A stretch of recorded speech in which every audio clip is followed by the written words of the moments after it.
Well, howdy there, folks. Welcome into today's video. Three things I want to react to, give my opinions and perspectives on in this one here today, okay? First one is this article I got a chance to look at last night. PayPal, it's probably the best time ever to buy. So I want to go and kind of skim through this article a little bit, go through a few of this gentleman's points and kind of give my opinions and perspectives on this one here today, okay? Alrighty, so PayPal, it's probably the best time ever to buy. So they first start out by making some let's call it points around forward P, right? And talking about trades at about 11 times forward P. And that's one of the most attractive things right off the bat when it comes to PayPal, right? It's a company that's growing top line. It's growing its bottom line actually much quicker, but it's trading at like 11 times forward P, which is, extremely low. Like usually you would expect like a non-growth company to be, somewhere in that 11 range. That's a very, very low valuation. He goes in talking about it's a very resilient business model, which it is. I mean, it's been a very tough consumer environment this past year, e-commerce, everything like that. And for PayPal to be putting up the type of growth they've been putting up, this latest quarter non-GAAP net revenues were up 9%. Operating income on non-GAAP basis up 8%, and then non-GAAP EPS was up 20%. It's very, very impressive, right? He talks about total payment volumes increased 13% on an FX neutral basis. Goes through transaction and account activity, transaction margin dollars, free cash flow, valuation again, which I think is, extremely compelling right now. I don't think he talks about price to sales ratio and kind of looking at it on a price to sales ratio, price to book value. My personal opinion on that is I don't think those are the most relevant ways to value PayPal. I think forward P is the best way to look at PayPal and kind of figure out if you're getting a steal deal here or not. And also projecting out kind of future growth rates based upon what you're paying for the entire company today. And that's where it gets very undervalued, right? So right here, he's looking at PayPal's EV to cash flow 18 times versus obviously these other ones that are significantly above where PayPal's at. He talks about strong balance sheet, large buybacks, which absolutely the company's going to be able to buy an immense amount of shares back over this next several years. Takeaway, PayPal transformed from an expensive growth company to a value play with a moderate growth. The first signs of a new CEO are promising in the straightforward attitude with a key role in changing the business for the better. The decline in transaction margin is slowing down and could reach a turning point in the coming quarters, along with a decrease in active accounts. While the cost base of PayPal remains high, Alex is planning to make the company leaner, more efficient, driving greater innovation. Yeah, Alex, I mean, he mentioned profitable growth so many times in that conference call. That's really where his mind's at, and that's where his focus is, right? PayPal is a cash flow machine, and Venmo has become a verb. Absolutely, because they own PayPal and Venmo. Even if Alex's efforts do not play out, the stock could see limited downside from here due to large share buybacks and discounted valuation.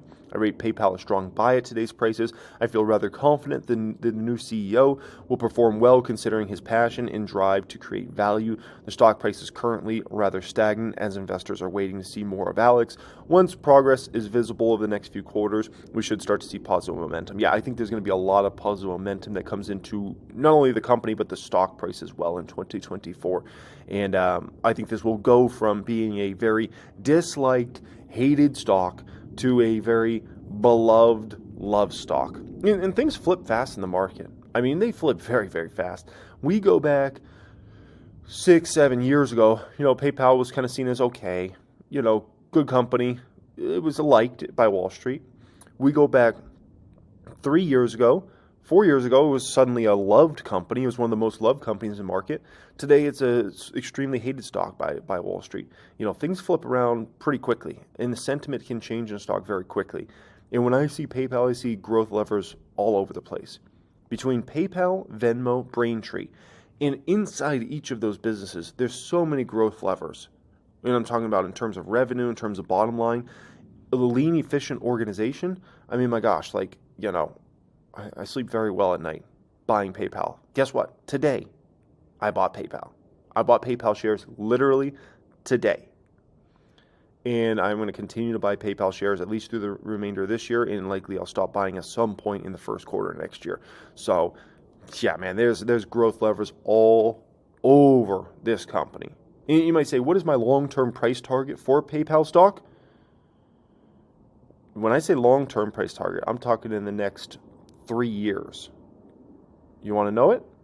It is 150 plus. 150 plus easily. I think that's pretty in the bank. I'm thinking more 200 in the next 3 years. We'll see. We'll see how it all plays out. Well, howdy there, folks. Welcome into this video here today. 4 different things I need to react to and kind of give my opinions and perspectives on here, okay? Yesterday, news came out, PayPal's shaking up some leadership, obviously. Alex Chriss now has obviously fully taken over the reins over the last 2 months, and he's making some other big changes. So I want to go through what those changes are and what I think about those. PayPal, right off the bat. PayPal today announced senior leadership changes that underscore the company's commitment to building a high-performing organization serving its customers and driving profitable growth. I just keep talking about profitable growth at PayPal. I love it, man. I love it. Isabel Cruz will join PayPal as the Chief People Officer effective November 27th. So let's call it about a week and a half from now. Michelle Gill is joining PayPal as Executive Vice President and General Manager of a newly formed Small Business and Financial Services Group. Ooh, okay. Effective today. Diego Scotti will join PayPal as an Executive Vice President, General Manager of newly formed Consumer Group and Global Marketing and Communications Organizations effective December 4th. So right off the bat here, you see Mr. Alex Chriss, who came in from Intuit. He was super important at Intuit in kind of the growth of Intuit the last decade or two. And he's coming in right off the bat, and he's basically says we need to form some new business groups to focus on certain segments that maybe are weak spots for PayPal right now, okay? And so I thought this is pretty meaningful in the business world, I'll say that. We are redesigning PayPal with our customers at the center and creating an environment that unleashes our teams to move with speed and build the best possible products and experiences to meet their needs, Alex Chriss, President and CEO of PayPal. I'm excited to welcome world-class leaders to PayPal, and we believe our mission is to have the expertise to help scale our global business. Positioning for its next phase of growth, Cruz will be accountable for attracting, retaining, and developing talent at PayPal, as well as the company's global real estate strategy.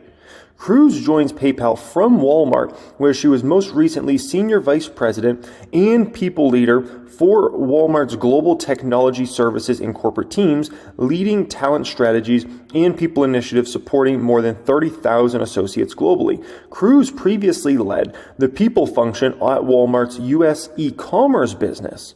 She joined Walmart following a 20-year career with General Electric that included roles in GE Capital, GE Power, NBC Universal. Cruz succeeds this gentleman.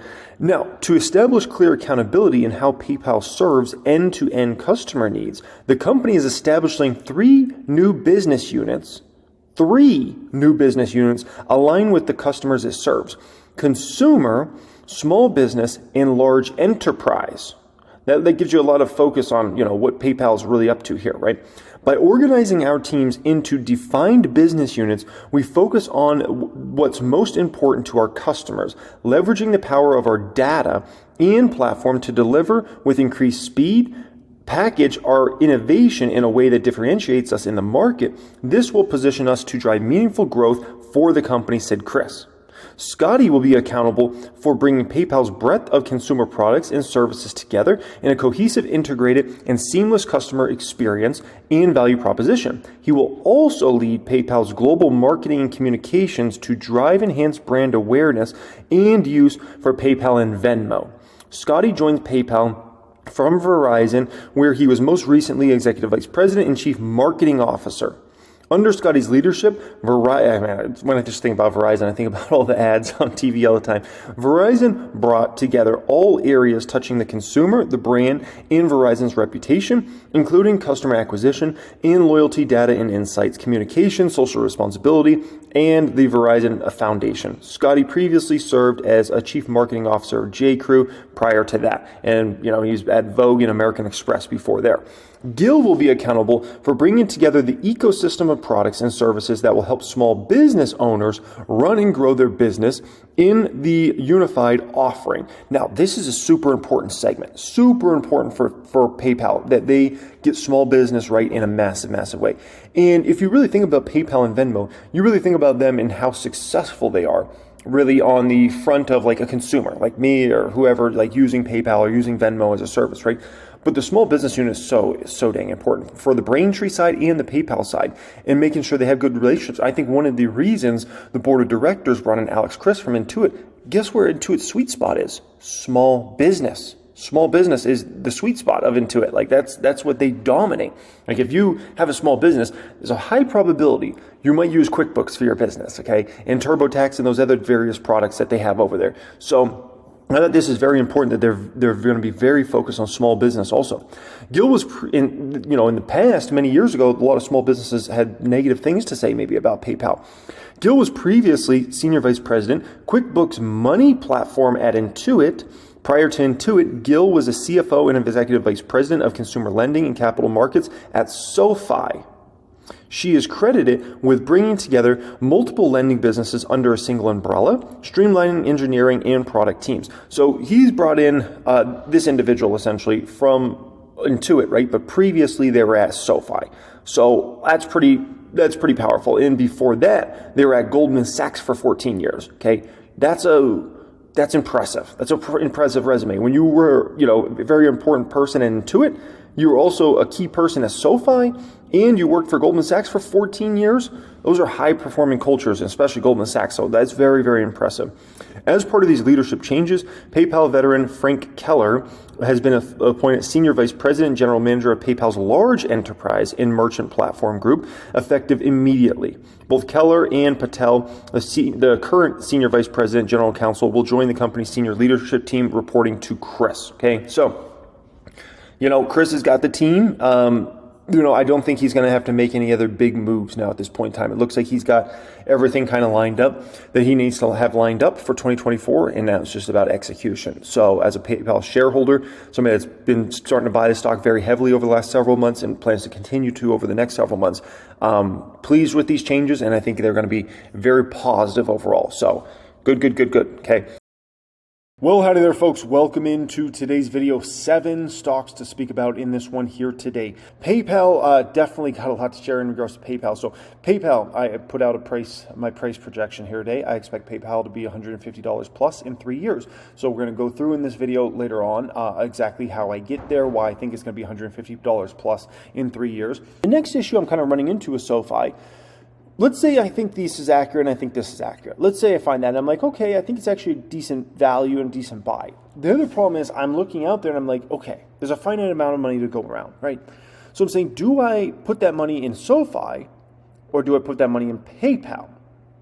Or I've even looked at Hood recently, and I think we're kind of at a bottomish phase for retail investors in terms of retail levels of interest in the stock market.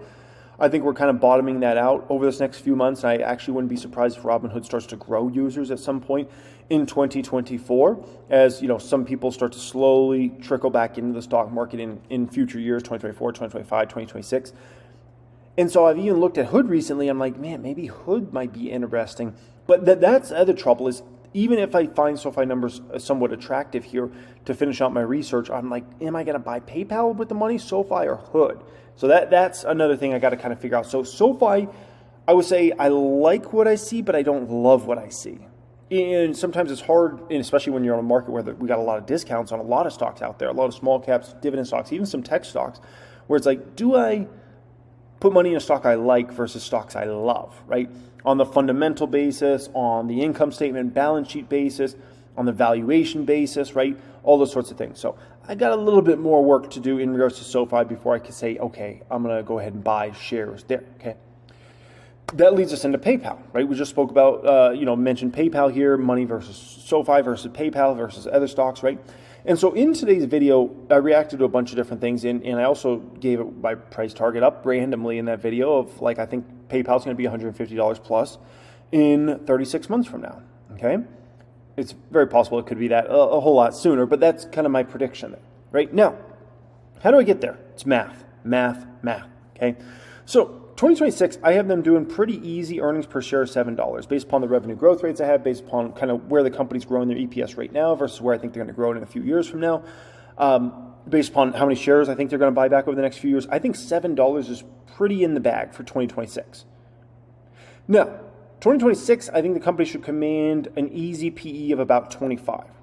Right now, it's at like an 11. Stupid. It's mind-blowingly doesn't make any sense, okay? When you're growing the growth rates PayPal is and you got the sticky business model you have, you should not be trading at 11 forward P. People will soon realize, probably within the next 12 months, you won't even have to wait 3 years. In the next 12 months, people will realize that was silly. We traded PayPal at an 11 forward P. That was silly, okay? Visa usually trades at 25-ish times, 25 to 30 times. So I think when I look at PayPal's business model between PayPal, Venmo, and Braintree, I think it's just as sticky as Visa. So I think a 25-ish PE is about right for PayPal in 2026. And I think they'll have a lot more respect by then. Obviously, Alex Chris will have been there several years, right? Which, if you run $7 EPS, which is a cake number for them, 25 PE, you're at $175 stock price in 2026, by the way. This is supposed to be 2026, not 2025, right? So $175 stock price in 2025, yeah. That's why I say 150, at this time in 2026, 3 years out, is I'm very confident in that, right? Very confident in that. Now, by the way, PayPal doesn't even need to go there for me this to be a successful investment. Like, if PayPal even doubled over the next 3 years, which is extra cake in my opinion, which is like 110, I mean, still, like, we made crazy money on that. Crazy money on PayPal shares. That would be like a 6-figure plus gainer for me. But ultimately, I think it's going to 150 plus in the next 36 months. I think the bigger question is it more 150, more like 200 or 250? That's kind of my opinion and perspectives there, right? Never mind, if we're at a lower interest rate environment at that particular time, obviously people are willing to pay a lot more for companies in PE ratios than currently in this market where, people are very, let's just call it, very reluctant to pay up for anything in this market because you can get 5+% in treasuries right now, right? That won't last forever. PayPal, added more shares of PayPal, nearly $10,000 more of PayPal stock I added. PayPal, I mean, I've spoke about it so much recently. I just think it's the best risk reward in the stock market right now. For an individual stock, I can't find a better risk reward in the stock market right now than PayPal. I can't. Nothing.